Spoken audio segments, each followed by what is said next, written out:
I assume you can all hear me. I'm a criminal defense lawyer. My office is in Albuquerque, New Mexico. I live in New Mexico sometimes, New York sometimes, and when I can travel, lots of places. I represented Chelsea Manning in her appeal, but also in her clemency. And so she is now out of jail, even though she was back in for a while, a long while, refusing to testify at the grand jury. But I think that is one of the reasons that I'm here. I also represent two people in Guantanamo. One is out, Mohamedou El-Salehi. He's written a book called Guantanamo Diary, just reprinted as The Mauritanian, which is the name of the film about the book. The film is a true story, and there is an example of torture, people who just refuse to watch the torture. And in this particular movie, it's very short, it's near the end. Intentionally, it is not so long, according to the director, Kevin McDonald, it is not so long and so brutal that people will turn away, because he wanted people to see it, to actually see it, and not turn away from it. And what's happened to Mohamedou, he was the most tortured person in Guantanamo on the orders of General Rumsfeld, actually, and of course Bush. But even that movie, when I tell people about it and they say, I don't want to see the torture, I said, well, you have to look at it. You have to look at it. You have to read about it. This is our government doing this. And of course, it's been doing it a long time in different ways. But this is the most recent. The other client I have in Guantanamo is Abraham El-Nasri, who's facing the death penalty. Nobody really knows about Guantanamo. And part of the hope of this movie is that the 40 people still there will get out, that we can start this conversation, that people can know about these people, that people can know about my client and the torture he received in black sites. But the other, this connects to willful blindness. I think of willful blindness because I'm a criminal defense lawyer in the criminal defense context. And it's something the prosecution uses to say, well, he should have known. It's like an ostrich sticks his head in the ground and pretends not to know what bad things he's doing. And of course, that's the government doesn't pretend to not know. It knows, but people are so uncomfortable with it that they put their head in the ground. The same thing happened in Germany. The same things happened in many, many places that the US has intervened and other countries have intervened. Abraham was tortured horribly in the black sites, and I can't even tell you where the black sites were because it's classified and I have a security clearance. I can't even tell you everything that happened to him, but what's public is bad enough. So I guess in my current life, that's how I think of willful blindness, of people just, really, do I need to know that? Do I need to know that? Is it important to me? And that's I think what happened in Germany. And I know I talked to someone when the immigration crisis happened, where the kids were being taken from their parents, which was all over the news, and I didn't know what to do. I couldn't go there. It was in the middle of some of it was in the middle of COVID. All I could do was send money for bonds for people, because the parents, if they got bonded out for $1,500, could go and rescue their kids in many cases. And I talked to a friend who went there, and he said, I don't want anyone to say I looked away. He said, I don't want that ever to be said about me. And It's an important thing for all of us to remember. You know, that we have to not look away. So I think that's what I really have to say, Rod.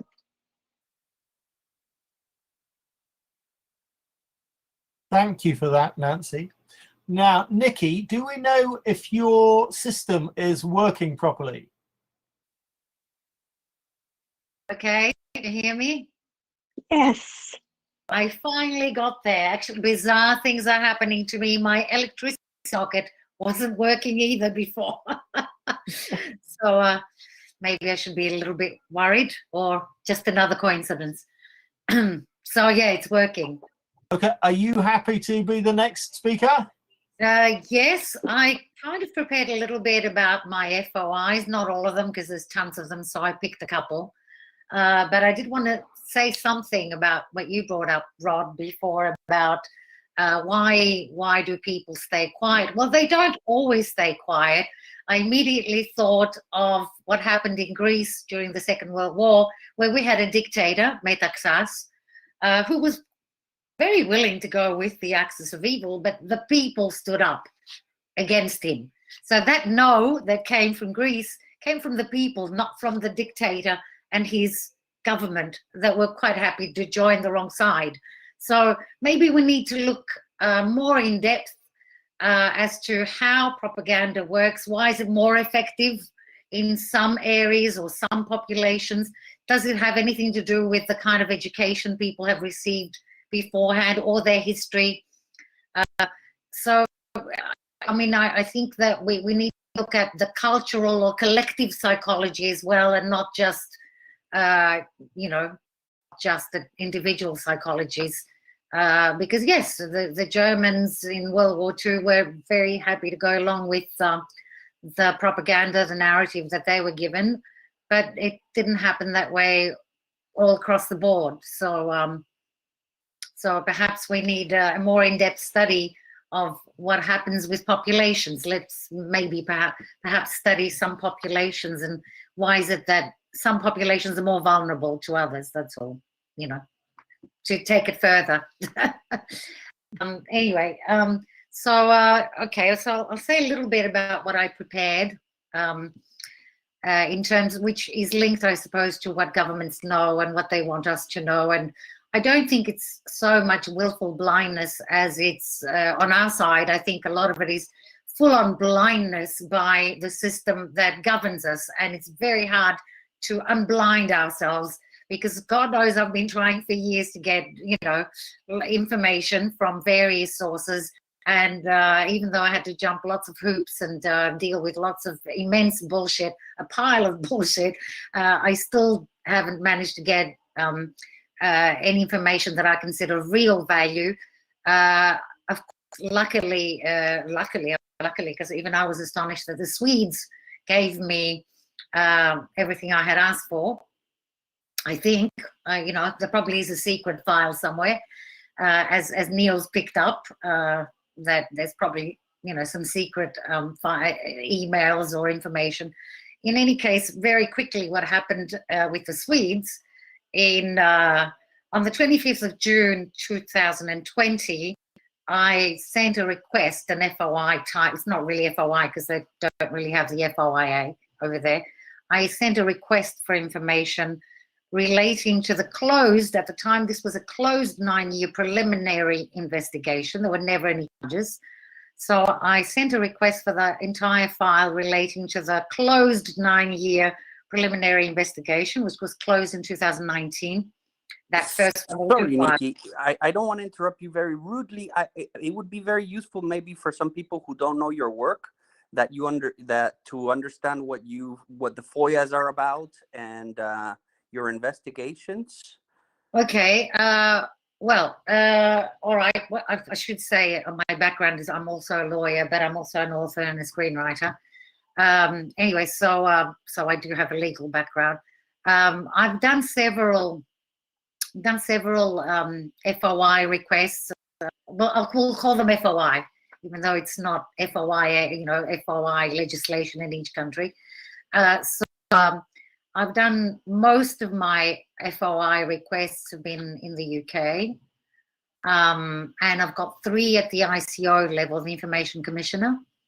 And they're going very slowly with thousands of excuses. Now it's Corona. So, of course, they have lots of reasons why they can't give me the information I've asked for. Anything except for the legitimate exemptions, right? Anyway, is that good enough, Juan? Or should I? Can I ask a question? What information are you looking for? What kind of information? Well, I was looking for initially at the time, because this is 2020. At the time, I was looking for information on the bogus charges from the bogus. Oh my God! They even got to me. That whole bogus so-called sexual molestation, mini rape, all of that story. And I went digging there because everyone was telling me not to. So I thought I'll go digging. Also because Stefania had preceded me and got 380 pages, I think, of very interesting information about the conspiracy between the Swedish Prosecution Authority and the Crown Prosecution Service. Clearly, even from the few emails that we had the privilege of obtaining through Stefania, there was, in my mind, clearly a conspiracy, and there were people that should have been facing charges for perverting the courts of justice and other things, especially prosecutors who have extra high duties when it comes to justice. So I went digging towards the Swedes because I also knew from what Stefania published that they did have most of that information on record. They were not claiming that everything was accidentally deleted. So I thought, okay, well, I'll go towards them and see what I can get. And so I made my request to them on the 25th of June. I also made a request with the Crown Prosecution Service in the UK earlier. I made that request under the FOIA, the Freedom of Information Act, to the Crown Prosecution Service on the 21st of June. So I went for both. And I got the information I wanted from the Swedes a month later, and we're nearly a year later now, and I still, even though I've taken the case to the ICO, I still haven't got the information that I asked for from the Crown Prosecution Service from the UK, with amazingly comical excuses. Well, the first one was they said they didn't receive my 3 requests because since the 21st of June, 2020, sent 3 further reminders with the same request. And luckily, the ICO accepted when I furnished the evidence that I made these requests 3 times, and I guess they couldn't do otherwise. So the ICO accepted that I met my FOI on the 21st of June. So I think it's when we compare the Swedish Prosecution Authority that handed her trial within a month or so, and we compare the Crown Prosecution, the UK, that still hasn't worked out to exempt itself. Exemption is ridiculous. For example, the exemption itself, when you exemption of saying we hold, they raised section 31C, which is the information held. It's held for purposes of criminal proceedings which the authority has power to conduct. So on the one hand, they're saying they're holding the information and using an exemption, and then they're saying, but it's all deleted. So the exemption in itself is ridiculous. Because, I mean, which one is it? And they repeat that they hold the information which they deleted and can't be found. So on the one hand, they're saying, well, we hold the information and we're raising this exemption and the public interest. On the other hand, they're saying, well, we're raising this exemption that we're holding in relation to information that does not exist. So, you know, it's really, that is a deep rabbit hole. Alice in Wonderland, you know, I have to wonder about who runs, you know, who runs that show. I mean, at least they could, you know, save themselves some embarrassment by, you know, by perhaps using something more appropriate. So basically, very quickly, if I can go through the Swedish thing, which didn't take long. The Swedish request, initially they said I had no standing. They said, go away, you have no standing, you're not Swedish. So I went back and I said, okay, well, I'll make my request under Article 19 of the ICCPR and Article 10 of the ECHR. There you, for those who don't know, the ECHR is the Convention of Human Rights, and the ICCPR, oh God, it's such a, I always forget the full name, Nancy. International, sorry, I will find the full thing on it. Oh, the ICCPR, the ICCPR, yeah, the International Covenant on Civil and Political Rights. Right, okay. Which the Article 19 in paragraph 2 says everyone shall have the right to freedom of expression. The right shall include free to seek, receive, and impart information and ideas of all kinds, regardless of frontiers. So I used that and Article 10, and I said, well, I also used the Council of Europe Convention on Access of Official Documents. Concise and just make your main points, please. All right, sorry. Okay, so anyway, so I went around the FOI, anything that they used against me on their own local legislation, and so eventually I got the documents, more than 5,000, nearly 6,000 pages, which I handed over to John Shipton. I gave him power of attorney to pick up the documents, and so that, you know, that took its own force.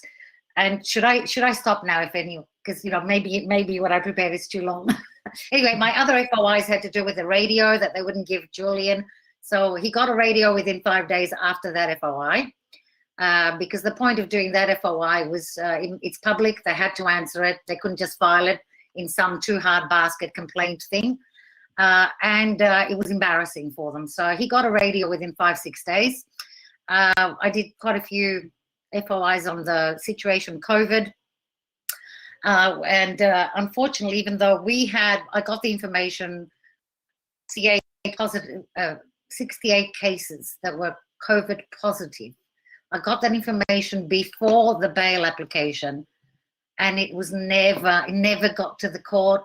But we know from that information the Ministry of Justice gave me, that the Ministry of Justice knew how many cases they had. So when they went to court and blatantly lied about 3 cases, it was a blatant lie. And I think there's a problem with, there's a big problem when the UK prosecutor goes to court and blatantly lies about these kinds of numbers.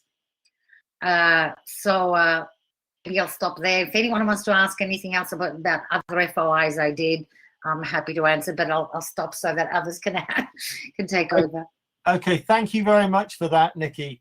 Now, people will have seen that we've been joined by Fidel Narvaez. So, Fidel, if you're happy to just spend a few seconds introducing yourself and then give your presentation, that would be great. Fidel, vas a tener que reiniciar tu pantalla. Refresca tu pantalla para activar tu micrófono.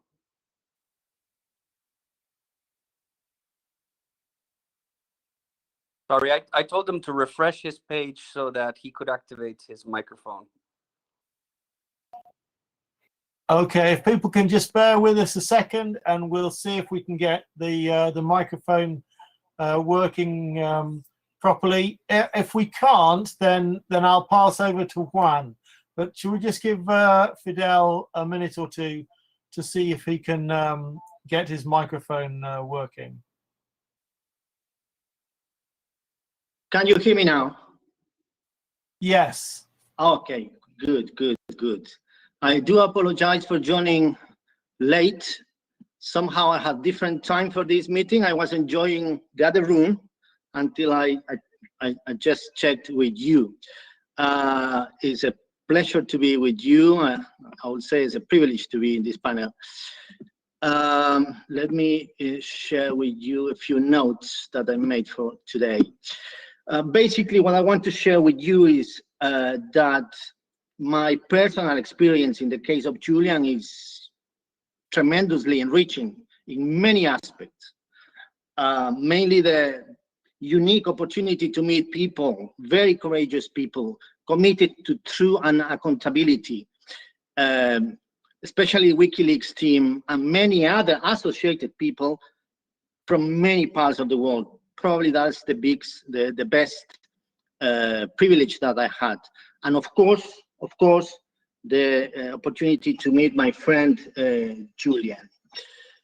But one of the experiences I value the most in terms of everything I have been able to learn is about the role of media in order to position particular narratives, either directly by disinformation or simply with self-censorship, about avoiding to cover events of public interest. In other words, avoiding to fulfill their fundamental mission. In my previous experience as human rights defender, I was always clear that much of the corporate press basically have biased approaches depending on their own agenda. If the owner of the newspaper of a television channel happens to be the same financial group or that owns a bank or an oil company, at the very end, what prevails is the interest, the private interest of the company, of the bank, when the media have to cover the abuses of those companies. So I always knew about that, but in my experience as diplomat and as a public servant, and next to Julian, I learned different levels of collusion between media and governments. In Ecuador, under the government of Rafael Correa, we tried to regulate that distortion to prevent media owners from owning financial entities at the same time owning media. And we also tried to regulate media accountability for the public interest. And I will say that that was the most difficult thing to implement, because the slightest questioning that you do of the press, of a journalist, you end up being demonized as attacking freedom of expression. In the same way, I believe that if Julian Assange and WikiLeaks had not faced the great media machinery, perhaps Julian's situation would not be the one at this moment. In prison for more than 2 years in a maximum security prison without serving any sentence.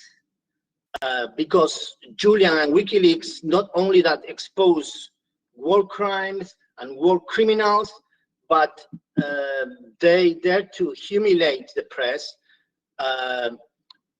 which basically were exposed as complicit in those war crimes, either by omission or deliberately. So the correlation between private and media and private economic interest is always obvious. What is more difficult to understand is the submission of the same press to the political agendas of different governments.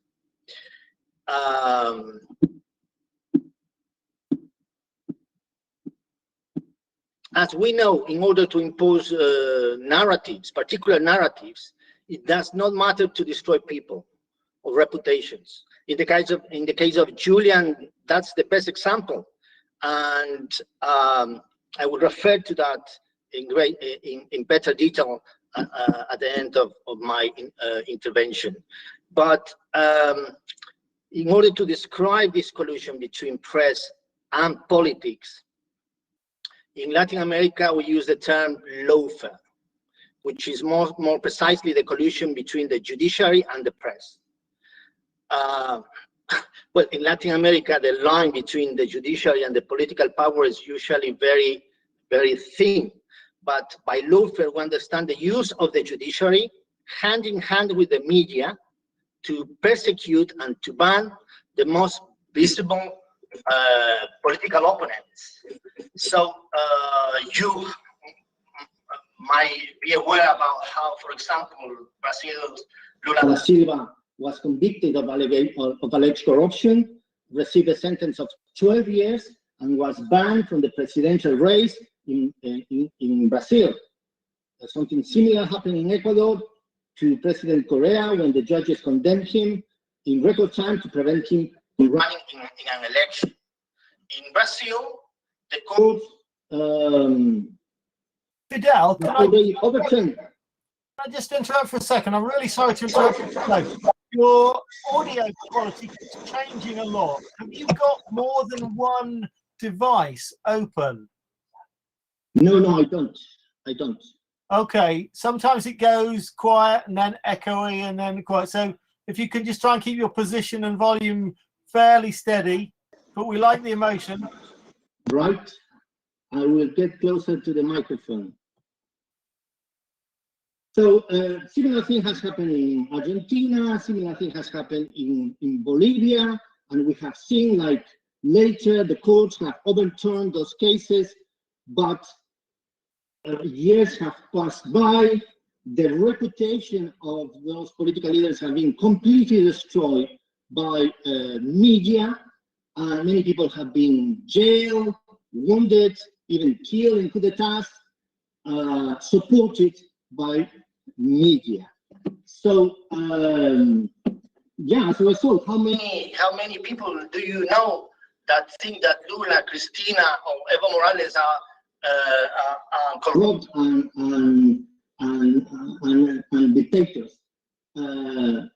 Even where the case against them were complete charades, media managed to position those narratives. Same thing in Ecuador, which got to surreal levels. What do these people have in common with Julian, which for me is the paradigmatic case of lawfare? Well, all of them are anti-establishment. All of them have challenged the status quo. All of them have challenged the power of media. Yeah, and you might say that in Latin America the democratic institutions are weak. There is no proper independence from judiciary, from